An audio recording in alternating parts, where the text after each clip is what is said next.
So I have a few customers that can just bring me whatever and I'll take care of them. If it was somebody else, just somebody I didn't know coming in, I would say nah. But I've done this a couple of times, and it's repairing wheels. This is a wheel that was discontinued. The customer really likes it. I think they have it on 2 of their vehicles. I've already repaired one. This one, the tire blew completely off, so it rode all the way around it. The last one I repaired was not near this bad. We're gonna see what we can do with it. It is jacked. All it takes is one job, oh yeah.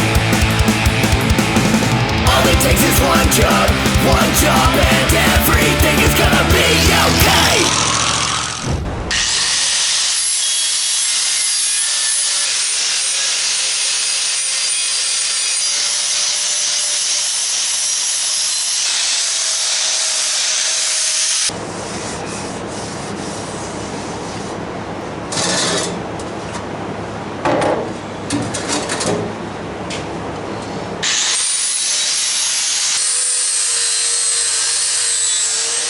This being a chrome wheel, obviously I'm not re-chroming it, but you can polish the aluminum around the chrome and kind of make it look okay.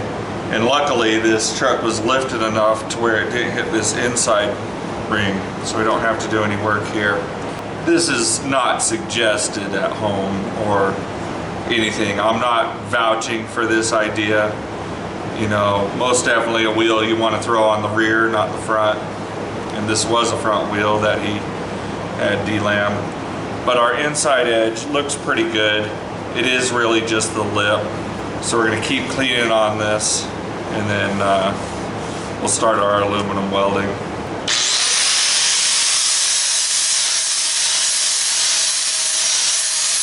Okay, so you can see I have these larger divots that I've ground down. I ground them down so I can clean them out. They have to be clean for the weld, but a lot of it cleaned up okay. Might be kind of hard to see in the video. You got chrome, and then you got the copper plating.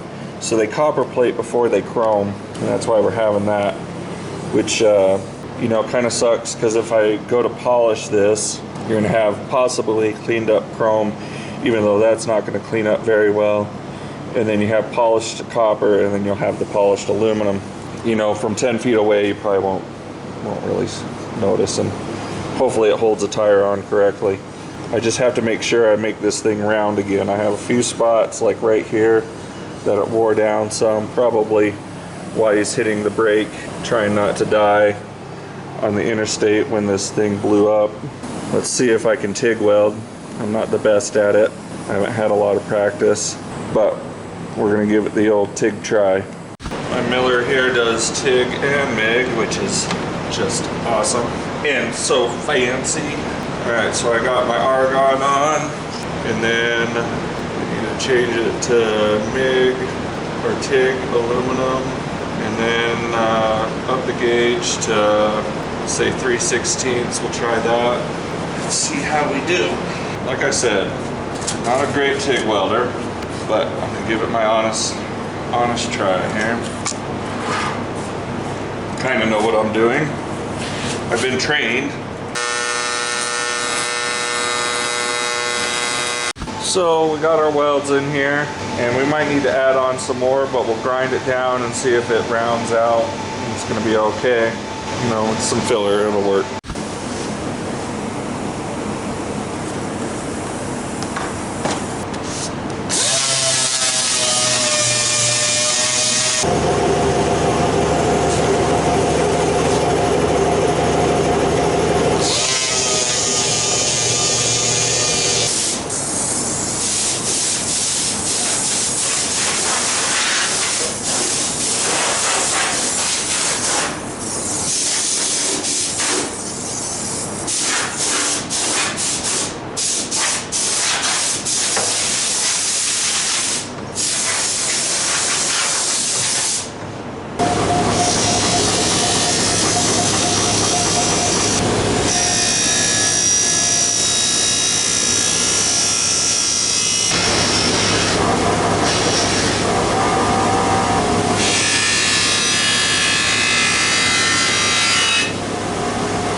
So that's kind of how it turns out, you know. From close inspection you can see that there's aluminum, chrome, copper, chrome, but you know, from a little ways away you're not gonna notice unless if you knew that it was worked on.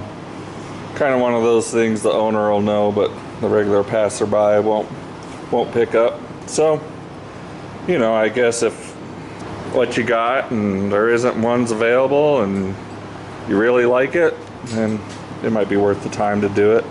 Basically, hucklebucking a rim. All it takes is one job, oh yeah. All it takes is one job, and everything is gonna be okay.